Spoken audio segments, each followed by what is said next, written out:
bloqueio já no corpo, né? É. Cara, que isso aqui? Reunião está Aconteceu sendo alguma coisa. gravada. Nossa, tem um hacker aqui entre nós. Pô, que Isso deve ser a loucura. Josinha. Apareceu aqui pra mim também. Foi?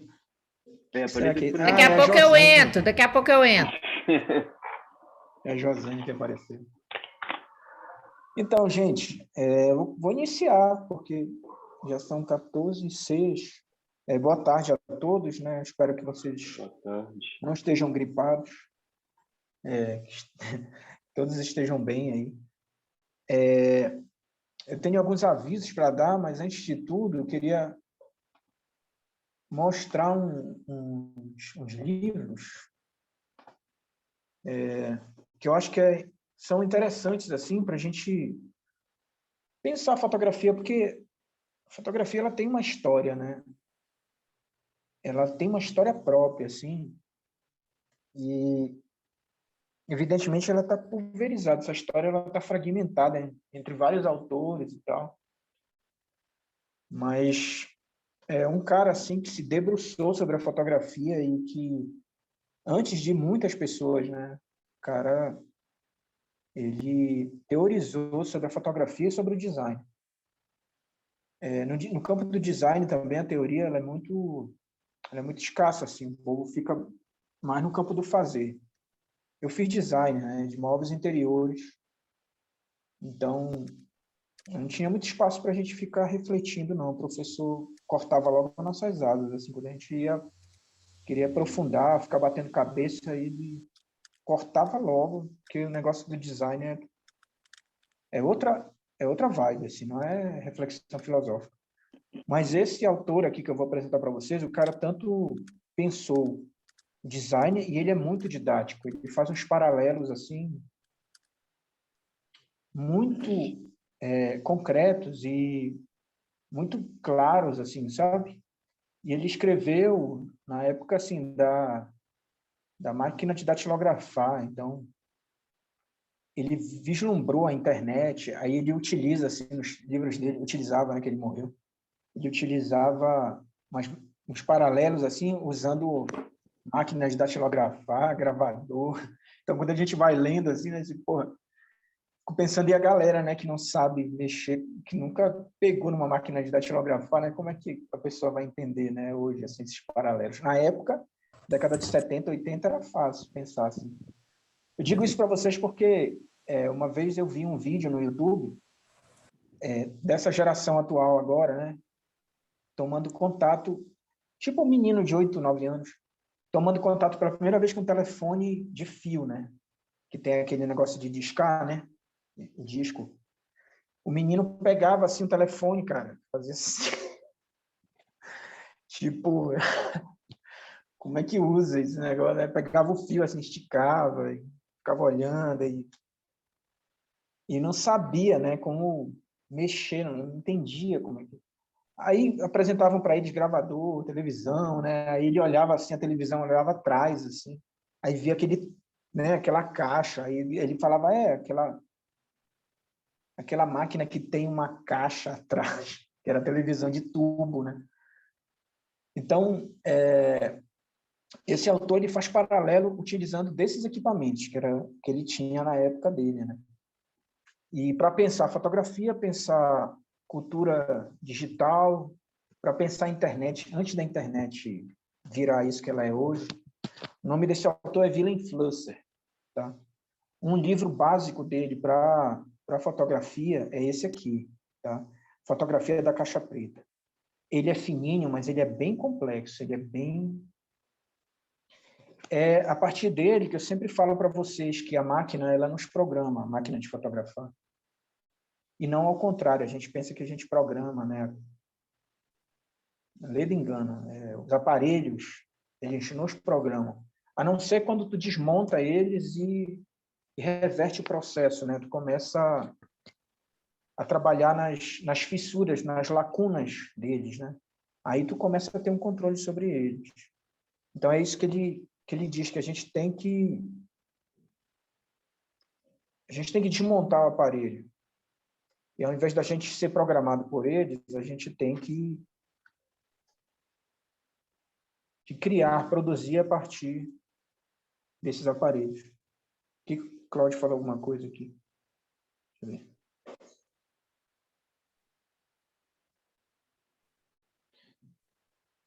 Fico pensando que o segredo é brincar com o controle da câmera. Com certeza. Com certeza. Por que vocês acham? Você já viu uma criança, quando ela pega nos equipamentos, né? Ela simplesmente desconhece tudo, assim, né? A modo de operar. Mas ela, como ela não tem essa nossa mentalidade de a gente tem que operar a coisa de acordo com o manual, a gente tem que ter ações de acordo com o objetivo, uma função. A criança não tem nada disso, ela não tem o que o Fernando Deligny chama de projeto adulto. A criança não tem um projeto adulto. O adulto ele faz as coisas com uma função, com um objetivo, tendo metas, prazos, né? Tudo aquilo, né, que o mercado de trabalho ele exige que a gente... A maior parte das pessoas tem isso, né? Tem gente que não tem, né? Felizmente, elas conseguem fazer o que elas querem, mas eu, por exemplo, tenho prazo, né? Eu tenho que ficar aqui, eu tenho que dar minha aula de 14 às 17, né? Início, meio e fim. Eu tenho que almoçar meio-dia, eu tenho que... Enfim, a criança, ela quebra com todos esses parâmetros. Então, ela brinca, né? Ela transforma o mundo e as situações em brinquedo, né? Com certeza. Operar com o brinquedo quebrado. E é nesse sentido que a gente tem que começar a compreender os aparelhos, né? Ver como é que o que está quebrado neles pode se transformar num recurso estético, sabe? Aquele erro técnico que virou acerto estético. Eu já falei isso aqui algumas vezes. A gente está desenhando, a gente está pintando numa folha de papel com nanquim, aí a gente está com todo cuidado e tal, aí pinga o nanquim numa parte do papel em que não era para acontecer isso. Tem gente que fica desesperada, sujou o trabalho, acabei com o trabalho e tal. Não, aquele erro ali, ele pode transformar a cabeça de vocês, ele pode ampliar a concepção estética de vocês. Então, é por isso que é muito importante que a gente reconheça, renomeie os nossos erros, renomeie as nossas falhas, que a gente retire o peso delas, para que a gente possa ver as falhas como algo que está dentro do processo de experimentação. A gente vê os erros, até mesmo os vexames, sabe? Tudo, tudo. Porque se a gente for pensar, não vou fazer porque é feio, não vou fazer porque é ridículo, porque é vexame. Em relação a isso, tem até um livro bacana que eu sempre falo nas minhas aulas, que é Ame de Vexame, do Roberto Freire. Ame de Vexame. O cara é fantástico, esse Roberto Freire.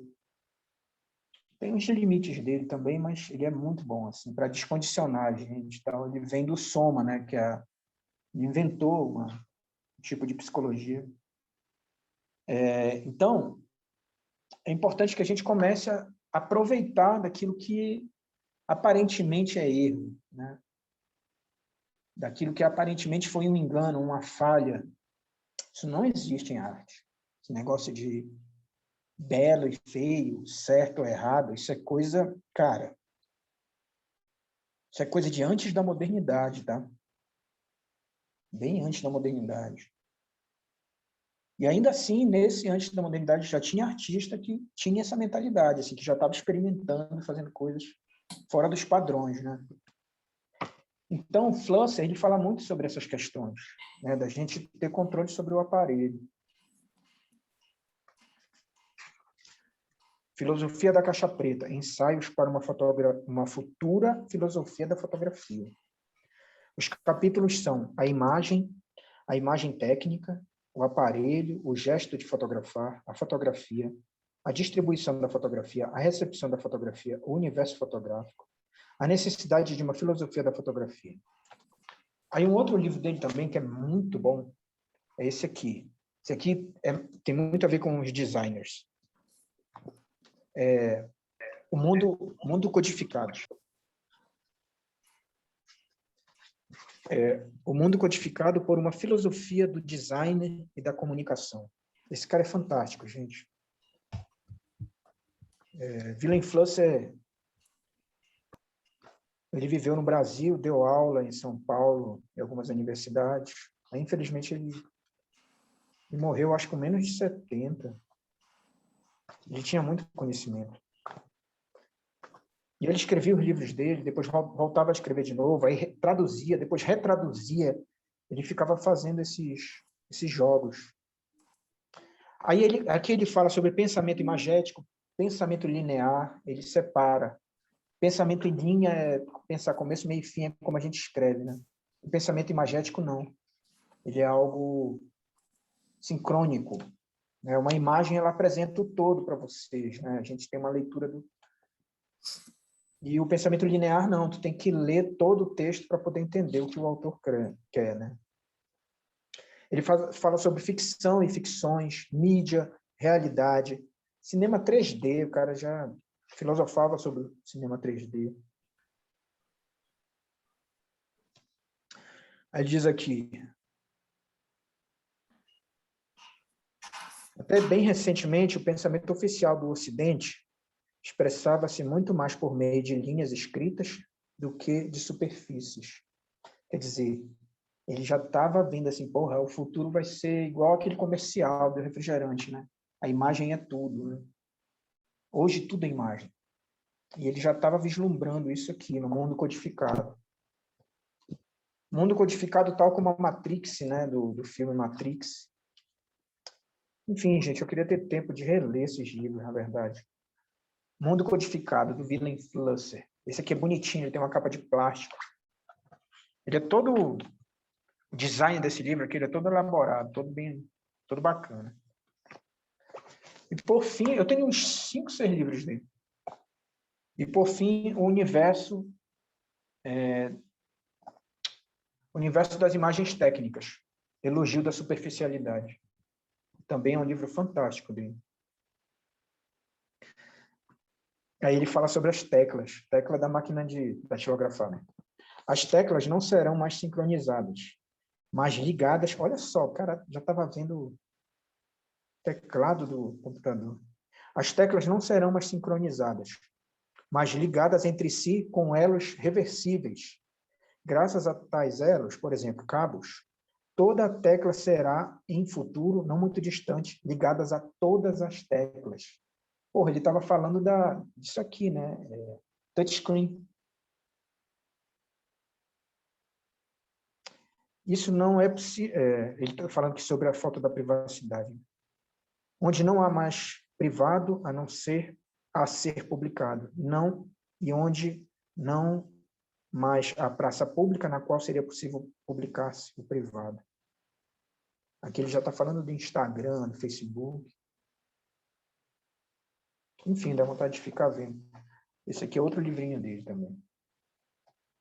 Universo das imagens técnicas. Então, se vocês tiverem curiosidade, procurem no YouTube, deve ter uns tutoriais.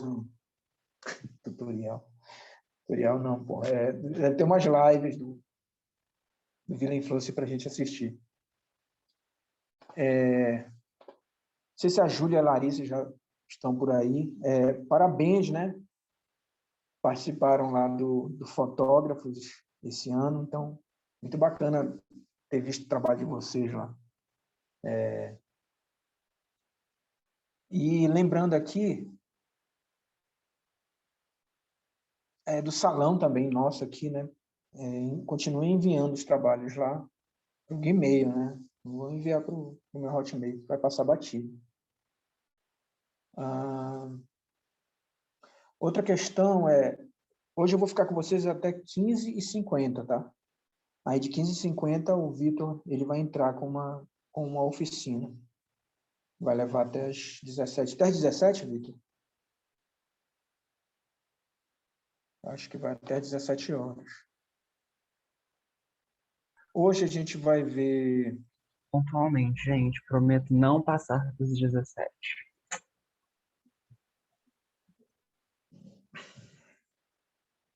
Depois a gente Ô, vai Ricardo, ver. Fala. o que você falou desse negócio é do edital? É, daquele Você edital falou das até incorporações. então, eu não entendi muito até quando que vai ser que a gente tem que inscrever, que a gente tem que mostrar algum projeto. Aí tem que ter algum projeto, tá escrito no edital, né? Tá lá no edital. Mas não tem que ter um projeto, não. Eu acho que se vocês enviarem as imagens e o... Acho não, né? Se vocês enviarem as imagens, a ficha técnica delas, né? Nome, título, técnica, ano, já está de bom tamanho. Caso vocês queiram enviar algum texto para acompanhar, cara, melhor. Perfeito. E aí eu acho que até dia 20 de junho, tá? Acho que foi esse prazo, 15 ou 20 de junho. Que aí dá uns 10 dias para eu pensar, junto com vocês, uma forma de apresentação, né? Selecionado edital bem certificado. Não, cara, não tem como. Isso aí esse edital é um edital Mambembe de fotografia. Eu não posso nem divulgar esse edital nas redes sociais, porque tudo tem que ter aval da comunicação, da instituição, né? Tudo tem que ter logomarca do governo, padrão, não sei o quê, aqueles cartazes horríveis que eles fazem lá, porra, tira toda a nossa liberdade para fazer. Aí eu fiz, na verdade, esse salão, eu nem informei ninguém, assim, eu já soltei no ar, assim, não sei nem o que eles pensaram disso, mas minha coordenadora, pelo menos, achou bacana, então botei para frente. Mas é um salão underground, cara, e está fora do... É isso mesmo, é nós mesmos que temos que fazer agora e botar para quebrar desse jeito mesmo, ficar esperando muita coisa nada. Não está esperando, não. Quando o pessoal da comunicação, há alguns anos atrás, demoravam muito para fazer os cartazes, eu peguei, cadê a Simone? Simone está por aqui? Está aí, Simone? Simone tá aqui. Simone, querida! Oi, tô aqui. Pode falar, Ricardo. Porque eu divulgava as minhas ações, aí o pessoal da comunicação vinha em cima de mim, né? Não pode fazer cartaz, não pode fazer divulgação, tem que mandar para a comunicação, não sei o quê. Em Aí cima me de chamavam... mim e de Raquel, depois a gente ia em cima de você, né? Puxava verdade. nossa orelha, uai, a gente tinha que puxar de alguém. Aí eu fiz um negócio assim que eu não vou fazer nunca mais, eu te prometo, Simone, prometo para a FAOP, porque nunca mais eu vou fazer isso. Oh. Eu peguei todo mundo assim, da FAOP, eu bloqueei no Facebook, bloqueei no Instagram, bloqueei todo mundo. Aí pronto, eu fiz os cartazes, divulgava os cartazes, não tinha ninguém para me chamar a atenção. Não façam isso, tá? Eu não estou incentivando, não estou incentivando aqui vocês fazerem isso nas instituições de vocês, senão é bonito, é uma coisa... Não siga meu exemplo. Não, isso é muito feio, muito feio. Não é para fazer esse tipo de coisa, não. Mas é bom que a gente vai se aquecendo, né, Ricardo? Sobretudo quem nunca... Eu não tenho experiência, então acho que super válido, né? Assim. Eu acho. Tirando a coisa da divulgação que não existe, né? Mas assim, é por isso que eu estou pensando em fazer um fotovaral, assim, não sei aonde ainda em Ouro Preto. E eu quero discutir isso com vocês, eu quero tirar um tempo para poder sentar e ver assim, quais são as possibilidades, sabe? Colocar no digital, mas ao mesmo tempo também colocar na rua, né? Enfim. Isso é super coerente com sua proposta, né, Ricardo? Talvez uma chuva de fotos, né? Igual fazem a chuva de poemas aí em Ouro Preto mesmo, né? Quem sabe? Né? Fazer uma chuva de 20 fotos, assim, que não tem ninguém, né, cara? Exato, uma chuvinha. Um chuvisco. Localizado. Não, tá louco. Fazer essas coisas aqui, a galera vai me processar. Vão dizer, tem dono, chuva de bagulho, chuva de negócio. Patrimônio, patrimônio. A gente faz uns lambe-lambe aqui na roça, né, vizinhas? Faz aí, cola aí na... na roça sua, para a gente ter que locomover até aí. Colar na bananeira, né? Agora, quando você comprava o seu eu pensei num lugar mal assombrado aí. 3x4 para você colar. Assombrada, aquele caminho para Mariana, ou então para a gruta de não sei quem. Na gruta Perto não sei daquele da lugar que onde, né? desce. Pro lado de Santa Efigênia. Tem umas assombrações. Tem assombração. Olha, aqui em Ouro Preto, a gente ainda tem paredes para... Tinha uns 2 alunos meus que eram pichadores e tal, e aí eles me entregaram um trabalho que foi uma pichação aí no muro. Eu nem perguntei onde foi o que eles fizeram. Foram lá, picharam. Eu até escrevi um texto em cima, assim, achei muito bacana. Mas, assim, aqui em Ouro Preto ainda pode ser feito grafite, pichação, lambe, tem alguns locais.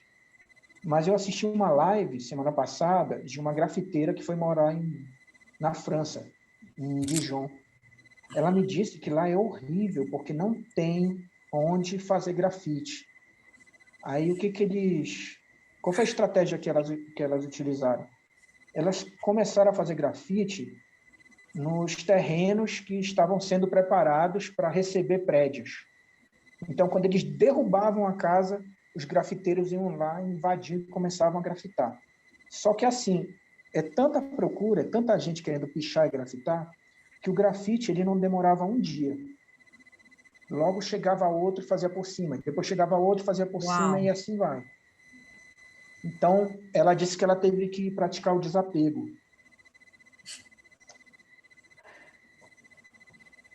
Talvez aqui seja nesse sentido também. Eu fiquei pensando essa estratégia aqui para Ouro Preto, sabe? No sentido de fazer um varal que pode desaparecer da noite para o dia. Porque se eu for fazer, eu vou deixar lá as fotos, e aí as pessoas vão pegando para si, né? Aí vai chegar um dia que vai desaparecer o varal. Jô, o teu microfone, ele tá... Eu não sei se é só para mim, mas ele tá chegando bem com ruído, assim. Tão alienígena aí mesmo. Olha, o Cláudio está dizendo que vai pegar todas lá. Vai fazer chuva de foto, né, da tua janela. Então, mandem, gente. Mandem aí o trabalho de vocês, para a gente fazer um negócio legal. Então, acho que é isso. Tinha a história de... Ah, sim. Uma coisa que aconteceu comigo sábado, que é o seguinte: saí para comprar cigarro, aí eu fico sempre na frente da padaria fumando cigarro, sem a máscara, né? E aí passou um mendigo, assim, ele pediu dinheiro para mim. Aí eu, sempre... Quando eu tenho, eu dou, assim, né? Mas dessa vez ele pediu moeda, eu tinha só uma moeda de 10 centavos. Eu, você tem uma moeda de 10 centavos, cara? Aí ele, tudo bem. Aí eu dei para ele. Aí depois eu me chamou no meu bolso, eu, tenho nota de R$2 aqui. Aí eu chamei ele de novo e dei R$2 para ele. Valeu, tal. Aí ele foi embora. Aí eu fui logo em seguida também andando, né? Aí eu fui pensando, o cara nem comprou café, disse que ia comprar café, não comprou nada. Aí eu fiquei racionalizando a coisa, né? Será que ele vai comprar café? Será que esse cara me enganou? Por que eu dei? Aí eu fiquei uma neura na cabeça, aí eu fiquei pensando assim, por que eu não fiz só o gesto? Tipo, por que só a ação já valia? Tipo assim, por que eu tenho que racionalizar depois? Por que eu fiquei, né, pensando um monte de coisa? O cara vai usar o dinheiro, seja lá o que ele queira fazer com o dinheiro, eu dei para ele o dinheiro, ele faz o que ele quiser. Aí eu fiquei pensando isso em relação à arte. A gente age muito assim também. A gente faz o nosso trabalho e depois a gente vai raciocinar em cima, né? A gente fica pensando até para poder falar para os outros e tal. E, às vezes, esse raciocínio, ele trava a gente, esse processo de racionalização, que é uma coisa do Ocidente, né? Ele trava a gente, né? E a gente acaba não indo para outros lugares porque a razão não deu conta, né? Eu não sei se isso acontece com vocês na hora que vocês vão fazer os trabalhos de fotografia de vocês, né? Na hora que vocês vão fazer o registro. Se vocês pensam antes e tal. Porque, às vezes, brincar, né? Como eu estava falando no início aqui, Cláudia aí falou também, brincar com a coisa, se divertir, é melhor do que escrever um monte de teoria sobre isso, entendeu? Claro, se as duas coisas estiverem juntas, beleza. Mas se não estiver, é interessante que a gente possa se se debruçar sobre o fazer, sabe? Como quem está descobrindo, curiosamente, as coisas. Que é muito mais válido, porque a gente vai descobrindo técnicas novas. Por conta própria, a gente vai... Não precisa nem ver no livro, nem no manual, a gente vai mexendo e vai descobrindo como operar as coisas. Mas a gente tem que tirar um tempo para a gente, né? Tem que ter esse tempo. Sem esse tempo, não dá. A gente tem que ter um tempo no dia para se debruçar sobre esses fazeres, né? Que a imagem vai aparecer para eu fotografar. Boa tarde a todo mundo. Fala, O que eu Diana, mais boa tarde. gosto nesses processos é isso, é o criar, é o pesquisar, é o provar, é o aprender, né? Acho que é o mais gostoso mesmo. Eu não me preocupo muito assim, né, que vai ser, isso vai estar dentro disso, do padrão ou não. Eu gosto mesmo é de pesquisar, é eterno aprendiz na história. É tipo, sabe, para quem gosta de cozinhar aí, é tipo fazer uma comida e de vez em quando tirar ficar provando a comida, né? Durante o processo, né? Eu faço muito isso, eu fico provando, fico comendo durante o cozimento, né? Cadê? A Josânia escreveu uma coisa aqui. Eu sempre acho que a imagem vai aparecer para eu fotografar. E às vezes eu quero fotografar a luz de um horário, no urbano, ou na roça, ou macro.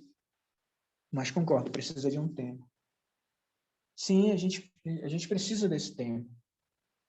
E a gente precisa desacelerar também, né? Porque não é só ter um tempo e fazer tudo frenético. Aí acaba caindo a câmera da nossa mão, cai tripé, é uma cagada, né? Quebra tudo, aí foda-se. Aí perde equipamento, né? Mas é desacelerar, sabe? É fazer, observar procedimento, processo, né? Estou falando isso para vocês porque tudo isso antecede a realização do trabalho, né? Também.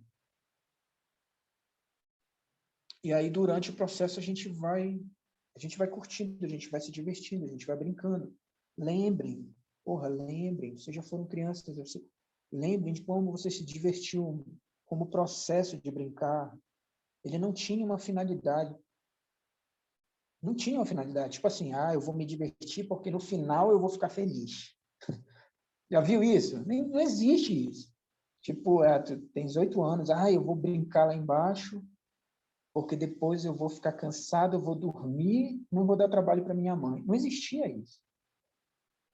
A gente ia, brincava, fazia tudo o que acontecia lá, não sabia nem como ia brincar. A gente não sabia nem com o que ia brincar. A gente inventava na rua o como se divertir. Ou mesmo quando a gente entra hoje na internet, às vezes a gente não sabe nem para onde a gente vai, né?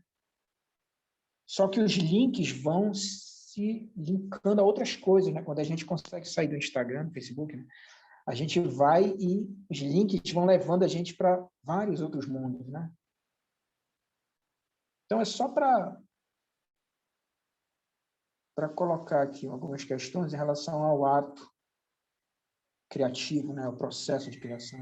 Ô, Ricardo, você está falando no tempo para a gente, né? Para essa imagem também olhar para a gente, né? Para a gente ter esse diálogo ali e tal. Eu ando muito na apropriação. Eu tô assim, enfim, mas eu acho que também o que você fala, eu penso assim que é um equilíbrio mesmo, a coisa do pensar, com o fazer, com o sentir, né? Aí a gente vê também as limitações da gente, as tendências da gente. Eu, por exemplo, tem momentos onde eu vejo como o pensamento me atrapalha mesmo, sabe? Nossa, é um troço horroroso que chega uma hora que eu vou capinar, sabe? Falo, chega, literal. E assim, então são os desafios, que é legal, né? E uma outra coisa que está acontecendo comigo com relação eu tenho o assunto, o tema do edital, me interessa muito. Mas agora até que eu comecei a encontrar um jeito ali que eu acho, que eu falo, poxa, isso aqui acho que é por aí, né? Mas sem ideia nenhuma, a gente até trocou uma ideia nos dois, você me deu uma luz e tal. Aí, às vezes, vem, assim, uns fantasmas, umas coisas, mas eu acho muito legal, que é assim, putz, será que isso que eu estou fazendo tem a ver? Aí eu dou uma travada. Aí eu falo, nossa, vai que isso aqui não tem nada a ver com nada. Mas eu acho muito legal a questão do desafio, que também é uma coisa que você sempre traz, né? Da gente se jogar, rever essa questão do erro, né? Então, isso me encoraja, na verdade, porque é aquela história, quem fica pensando demais acaba sem saber andar também, né? Então, eu estou nessa coisa da apropriação de imagens, de trabalhar com arquivos meus. Então, é uma outra forma de colocar o olhar, que não é diretamente na hora de fazer um clique ou de um enquadramento, enfim. Parece que é mais, que está mais na área eu não sei se é a palavra certa, mas da coisa da montagem, daquelas imagens ali, do que aquilo vem trazendo. Enfim, um parênteses aí da sua fala que me... Cara, eu queria falar em cima da fala da Bibi, é isso. Muitas vezes eu tenho uma ideia, tenho vários... Quando eu faço um trabalho para você, eu tenho vários trabalhos aqui prontos. Mas eu tenho medo daquilo ficar meio que...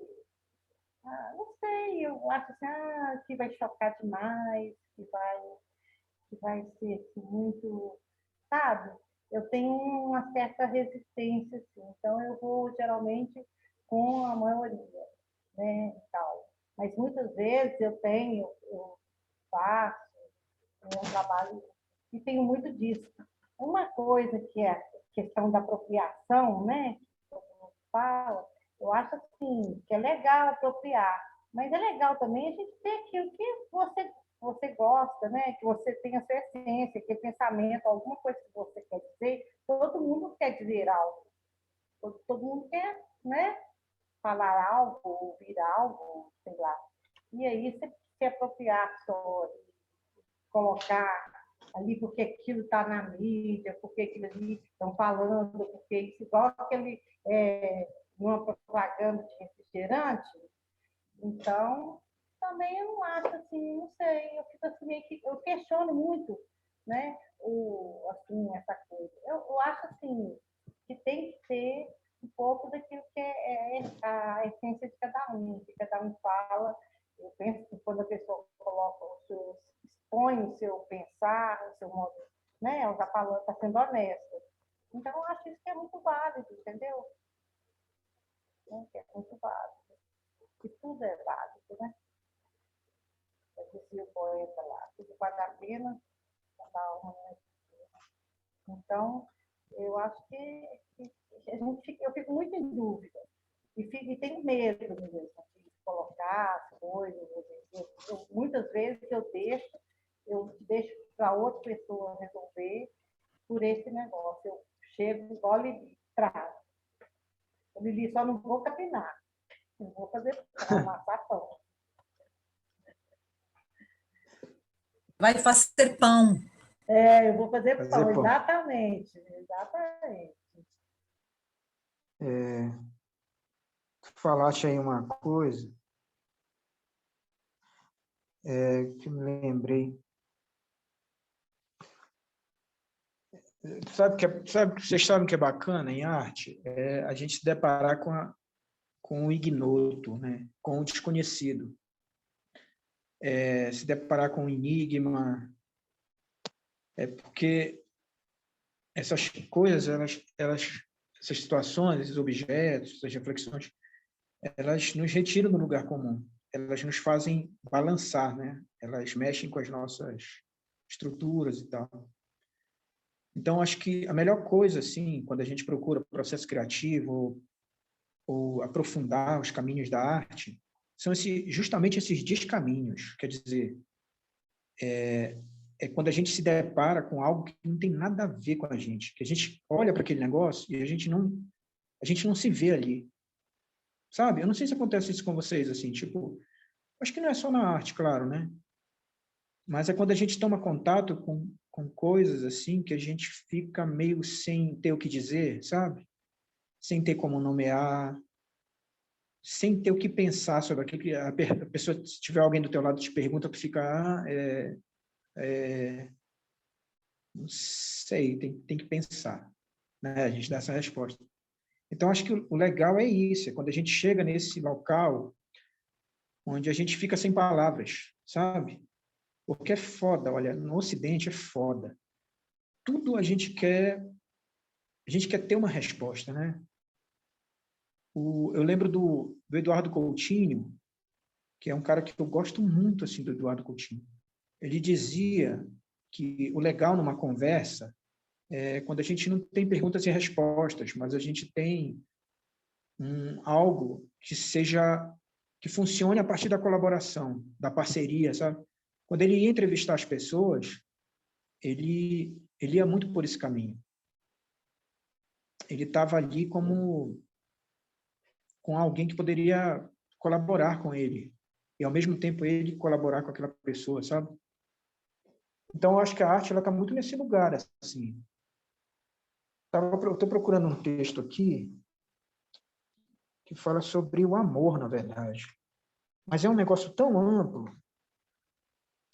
Pô, não sei se eu vou conseguir achar. E é tão libertador.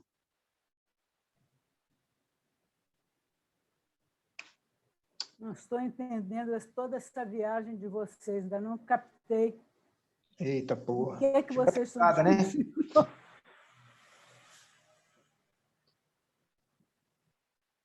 Você está no melhor lugar, então.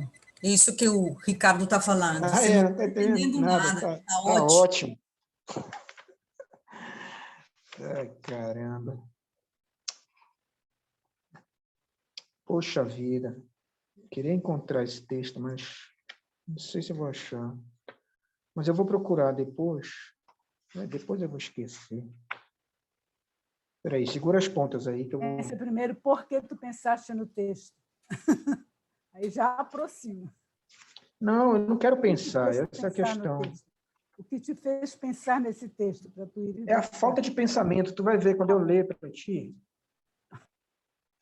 o cara lhe perguntava que tipo de amor você sente por mim. Aí ele dizia vários tipos de amores. Mas não era nenhum deles. É tão bonito. Ah, tá aqui, achei. Ó, é um diálogo bem simples. Um jovem, né? Um jovem chega a um homem maduro e pede por amor, né? Aí o homem maduro, né, de formação burguesa, estabelece um diálogo com o rapaz, né? E o rapaz também lhe pedia proteção, né? Aí o homem mais velho responde assim para ele: proteger como?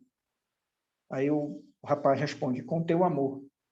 Aí o homem mais velho responde: meu amor? Aí o rapaz responde: o teu amor por mim, o teu amor pelo meu amor por você.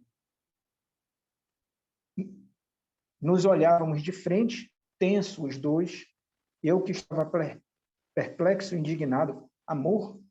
Responde o senhor mais velho. Amor por um menino? Amor de pai? Amor de amigo? Amor de irmão? Amor de amante? Eu pensava em exprimir as interrogações em palavras orais. Em palavras orais. Eu pensava. Ele não respondeu a nenhuma delas. Aí ele perguntou para o rapaz: por que você não responde? Aí ele diz simplesmente: porque eu não sei. Porque eu não quero nenhum desses tipos de amor de que você falou. E o que você quer então, diz o senhor mais velho, né? Aí o rapaz diz assim, esse aí. E tocou no peito do senhor com a ponta dos dedos, relaxou a tensão nele, sorriu e continuou tocando o peito do senhor com a ponta do dedo. Todo esse aí. Muito doido, né? Nossa, é lindo, cara. Roberto Freire. Não me dê vexame. Então, às vezes, com a arte é assim também, sabe? Interessa como a gente está processando esses modos de fazer e a nossa criatividade. Interessa o que a gente está sentindo naquele momento em relação àquilo que a gente está fazendo. E não como a gente pode estar nomeando ou raciocinando sobre aquilo e tal. Claro, se a gente estiver na academia, a gente tem que fazer isso, né? Mas eu digo assim, nós, para conosco mesmo, sabe? Para conosco mesmo, porque a questão da arte é como a questão da ciência. O que é arte, o que é ciência, é o que os iniciados ou os que fazem aquele trabalho definem. Isso é ciência hoje. Isso é arte hoje. Então, se você fugir disso, é esmagado. Sim, com certeza. Então, eu acho que tem isso. O que é arte, o que é ciência, é uma questão de definição do contexto mesmo. Né? Infelizmente. Infelizmente, aí não. Entra... É assim, não é felizmente nem infelizmente. É assim. Não, eu digo que é infelizmente porque tem artistas aí de ponta, né? Os caras produzem, mas se tu coloca o microfone na boca... reconhecidos décadas depois. Porque se coloca o microfone na boca deles, eles não vão ter os termos, né? Todo aquilo que a academia, que o sistema da arte, infelizmente, exige. Uhum. As atualizações, os neologismos, toda essa parafernália que faz parte desse continente, né? Que a Coquelin bem diz, né? Hoje a arte é o continente onde ela habita, não é mais a obra, não. Às vezes não adianta a gente fazer um trabalho potentíssimo, mas se ele não tiver inserido nesse continente, infelizmente... Se não se enquadrar, então, aí eu pergunto, qual é, então? Toda essa discussão teórica, blá, blá, blá, blá, mas, na prática, é possível fazer um trabalho que não seja aceito pelos iniciados? Ou você vai fazer, não, independe do que digam, eu faço aquilo que eu gosto, como eu gosto, tarará, deixa que se reconhecer isso daqui a 50 anos, vai ser muito bom no momento, mas e as questões práticas do cotidiano? Porque teorizar, né, o discurso é uma coisa, a prática realmente é outra, não é verdade? E, como já dizia o chinesinho de outrora, a prática é o critério da verdade. Não adianta tu teorizares. Tá aí uma boa questão. O que vocês acham? Eu penso mais ou menos igual a Léo falou aí. Mas eu queria perguntar para você, Ricardo, então seria o que é esse amor, essa arte, a gente considerar tudo, a consideração por tudo, você considerar tudo arte, você considerar tudo possível, você essa coisa, considerar os detalhes, todos os detalhes, porque muitas vezes essa coisa que você viaja, né? Você está fazendo uma coisa, está fazendo de imagem, seja, você sabe. Então, a questão é considerar todos os detalhes como sendo parte da obra, como sendo parte de você, de tudo. Seria isso, mais ou menos isso? A liberdade. Eu não entendi, Denise. Estou falando que essa liberdade de criação seria que você considerar todos os detalhes que estão envolvidos, considerar tudo que aparece, né, como sendo parte do processo todo, depois tudo vira arte, mais ou menos isso. Eu vou mandar depois um vídeo que eu vi uma pessoa colocando pedaços de linha e medindo um espaço quadrado numa exposição. Então, tem lá, eles falando sobre arte. Então, é mais ou menos isso que a Léo falou. Então, ele está num espaço de galeria, então ele vai lá e coloca várias linhas. E aí? É arte. Entendi. Ô, Isso, Ricardo. só respondendo a... Tá, desculpa. É isso, mas não é só isso, Denise. O problema é esse, sabe? Porque, às vezes, a gente fala de um lugar sem saber que está falando desse lugar. A gente fala a partir do que a gente foi coletando no mundo, assim, a gente chama isso de dosha, que é o discurso rumorejante, assim, aquilo que a gente vai ouvindo, por onde a gente passou, sabe? E aí a gente não sabe que, na verdade, tudo isso que a gente ouviu parte... Né? Sem aprofundar, sem conhecimento, o tal do discurso raso. Então, a gente não sabe que tudo isso que a gente está repetindo, o que a gente ouviu, está entranhado de conceitos, todos esses termos têm um peso. E a gente está falando de um lugar sem saber que está falando desse lugar. A gente pode estar falando, de repente, de um lugar ligado à arte conceitual, ao minimalismo, à videoarte, ao campo expandido das artes, enfim. Mas não é só isso. O problema, e assim, a riqueza maior do cenário contemporâneo é que é um problema, é um paradoxo, né? É uma coisa problemática, mas ao mesmo tempo é fabuloso, assim. É que não é só isso. Tem um mundo para a gente descortinar, assim, tem um universo aberto, assim, é muita coisa. Quem engrena, assim, quem se engaja em percorrer esses caminhos, é uma estrada. E a gente tem que ter humildade, né? Tem determinadas coisas que a gente tem que saber, a gente tem que conhecer ainda, tem que se debruçar sobre a história da arte, porque às vezes a gente está falando de uma coisa, aí tu vai conversar com um especialista, o cara, ele sabe de onde tu está falando, assim, olha, teu pensamento está assim, assim, assado, eu acho melhor tu ler isso aqui, porque isso aí não é reflexão nova, isso aí já tem muita gente que pensou sobre isso e tal. Acho que é nesse sentido. Alguém ia falar?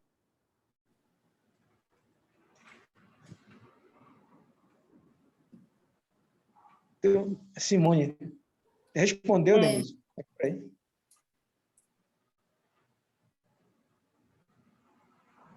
Obrigada. É instigante, né? Instigante. A gente nem quer participar, mas a gente quer saber, quer entender, quer ler, quer conversar sobre, né? É um assunto, é muito interessante, sim. Eu vejo que são muitos caminhos aí, né? Tem um caminho da coisa que você vai, que você se infiltra naquele momento. Desculpa, gente. Que é isso? Eu gritei aqui. Não sou eu, sou. Nunca faço isso, desculpa. Perdão, só hoje, desculpa. Você tem que desligar o seu, porque está dando maior ronquidão. Não, querida, está tudo desligado.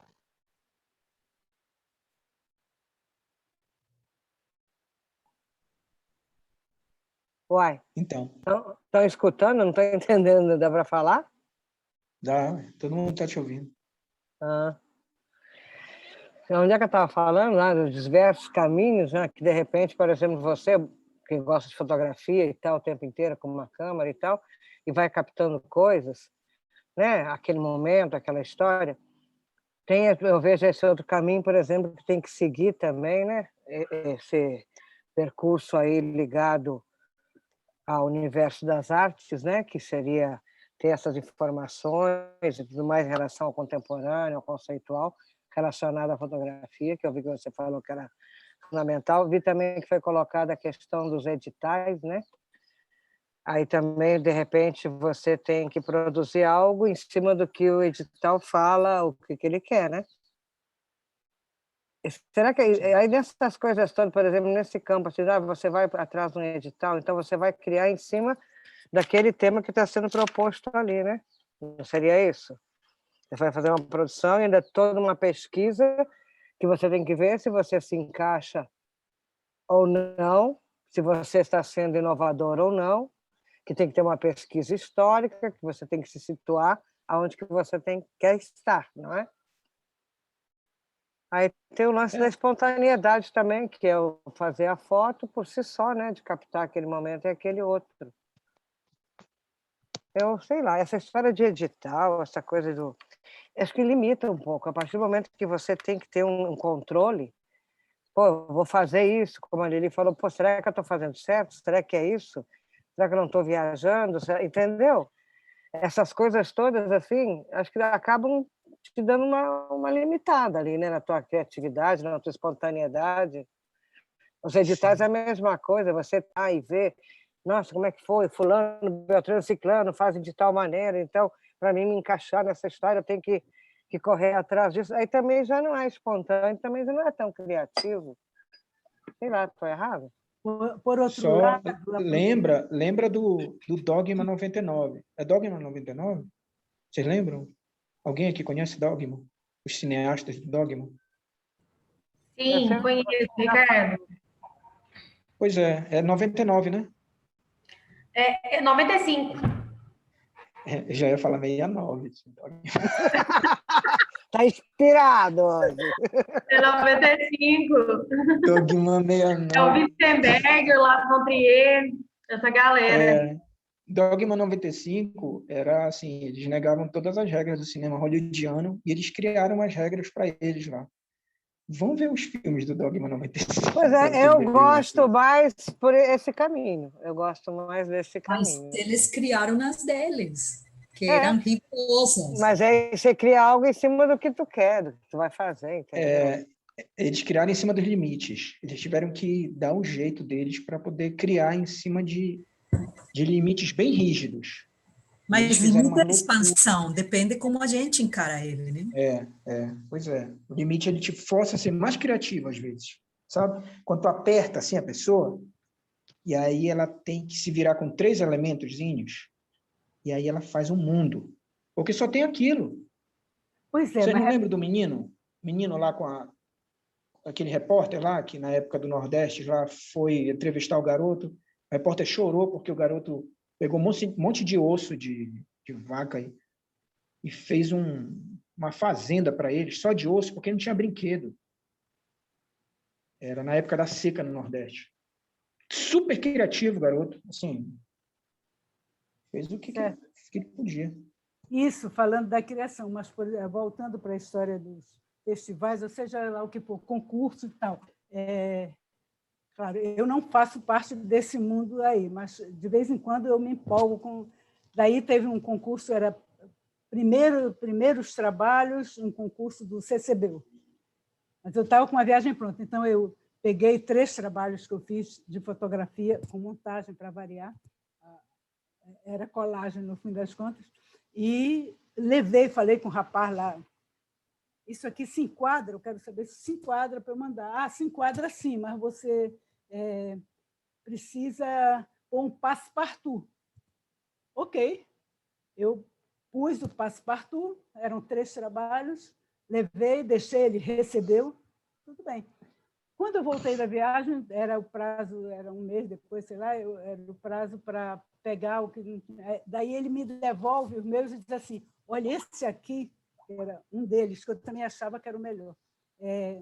Foi muito bom, mas faltou você botar moldura, Cacilda. Ele não me disse, põe a moldura, ele me disse, só põe um passe-partout, entendeu? Então, eu achei sacanagem, porque, quer dizer, não que eu achasse que era uma coisa maravilhosa, mas era a primeira vez, tarará, era para primeiras obras de alguém, então, né, era um concurso especial para iniciantes, aí o cara diz, não, essa foi bem considerada, mas faltou a moldura, Cacilda.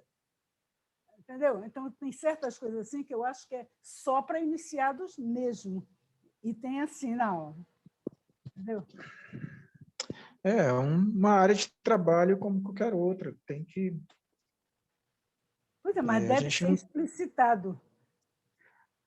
No circuito assim, quando tu adentra esse circuito, porque tem os circuitos, tem o regional, tem o nacional, tem o internacional. Cada um deles compostos por vários sistemas e subsistemas. Né? Não, esse era o local mesmo. O CCB eu cheguei a participar algumas vezes. Gente, vamos agora... Vocês me desculpem, tá? Pegar fazer esse amplo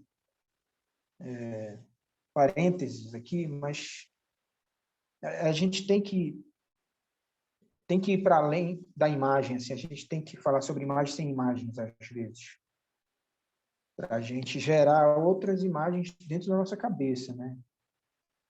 E a gente sair refletindo, realmente, pensando assim, né? O que a gente quer com aquilo que a gente está produzindo, ou o que a gente quer produzir, né? Como é que a gente se envolve, como é que a gente está envolvido com os processos, repensar, né, esse envolvimento. Estou falando para vocês, mas estou falando para mim também, tá? Não é só para vocês. Josânia, bota para mim, por favor, aquele PDF da lomografia. Aí agora a gente vai, falando em leis, em regras, a gente vai ver o que seria a cultura da lomografia, e aí vocês vão ver que é interessante, quando eu comecei a ler sobre, os caras, eles elaboraram 10 regras. Eu não sabia que tinha isso lá na lomografia. São 10 regras para efetivar os registros lomográficos, né? Aí eu começo com o contexto histórico, tá? Em 1982, é um ano de nascimento da Lomo Compact, tá? Da câmerazinha da Lomo. No ano de 1982, o mundo ainda estava em plena Guerra Fria. Na URSS, o general Igor Petrovich Kornitskij, do Ministério da Indústria e da Defesa soviético, ordenou ao diretor da empresa Lomo, Michael Panchilov, em São Petersburgo, a produção maciça de máquinas fotográficas pequenas, olha só, robustas e fáceis de usar. O general, amante da fotografia, tinha se deixado encantar por uma pequena máquina japonesa, tá? Muito resistente, cujas lentes eram de qualidade excepcional. Vocês sabem que é o que há de mais caro numa máquina fotográfica é a lente, né? A ideia era produzir lomos baratas, para que estas se tornassem verdadeiros instrumentos de propaganda, com todas as famílias da URSS a documentarem amplamente, graças a elas, olha só, era uma ferramenta, né, do Estado fascista, o estilo de vida soviético. A Lomo Compact Automat foi produzida em série e vendida não só na União Soviética, mas também em países como Vietnã, Alemanha, do Leste e Cuba. A gente vai ver, tá, o que é a máquina Lomo. Mas antes, é interessante a gente ver que existem 10 regras da lomografia no mundo inteiro, são regras universais, tá? Primeira regra: leve a sua câmera a todos os lugares. Segunda regra: use a qualquer hora, dia ou noite. Terceira regra: a lomografia não é uma interferência na sua vida, mas é parte dela. Quer dizer, eles querem colar a câmera em ti, né? Grudar ela em ti. Quarto, tente fotografar na altura dos quadris. Olha só, tem até um ângulo específico para fotografia. Quinto, aproxime-se dos objetos, cenas, o máximo possível. Então, ela pede um envolvimento com a cena, com os objetos. Não dá para fazer aquela foto furtiva, sabe? Esperar a pessoa passar e clique, pegar, tirar foto. Sexta regra: não pense. Olha só, não pensar. Sétima regra: seja rápido.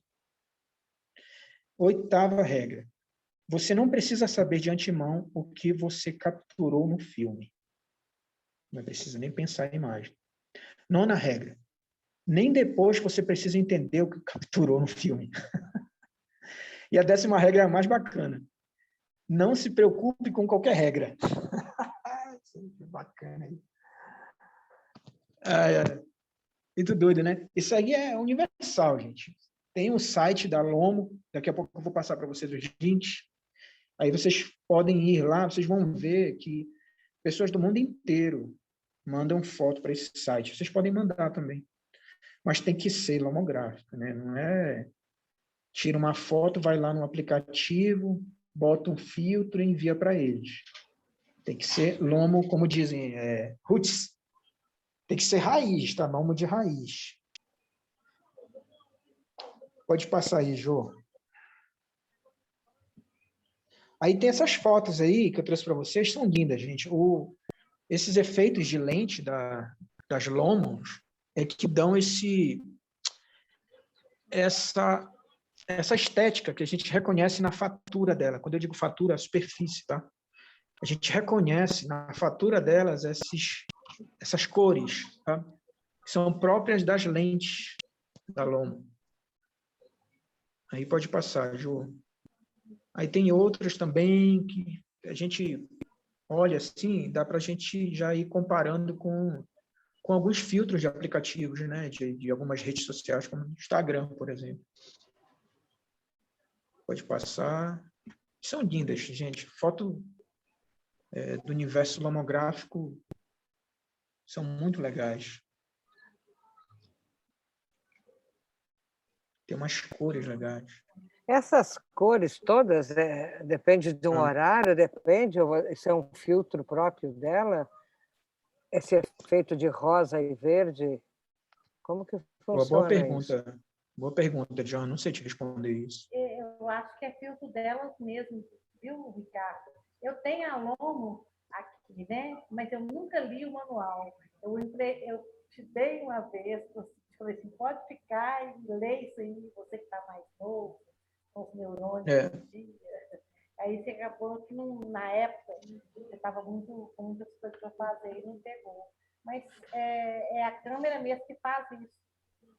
O que eu sei... O que eu sei é o seguinte, é que o filtro da Lomo é umas lentes que são acopladas nela.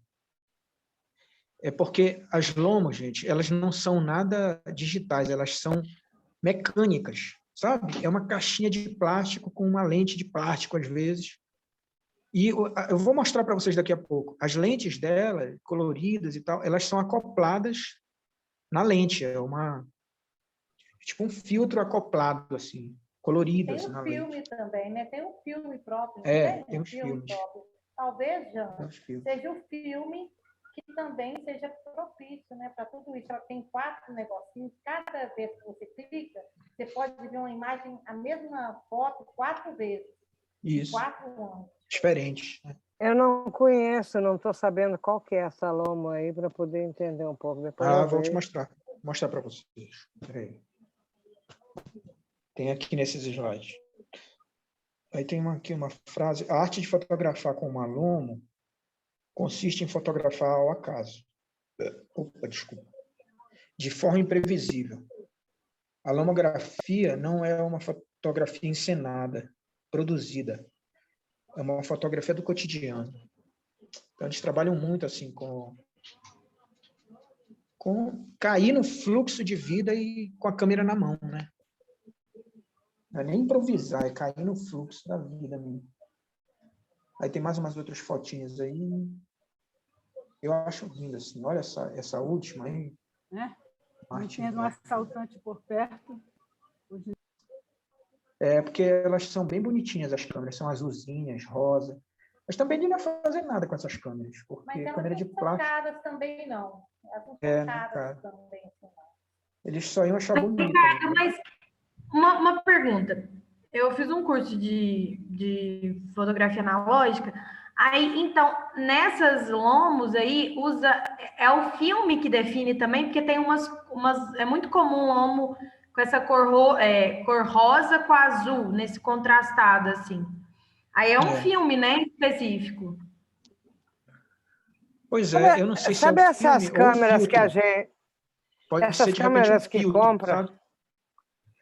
Sabe quando você vai num lugar lá, turístico, não tem câmera, e você compra aquela câmerazinha que tem um número também, X? Câmera com número Pode X? ser? Como assim câmera com número X?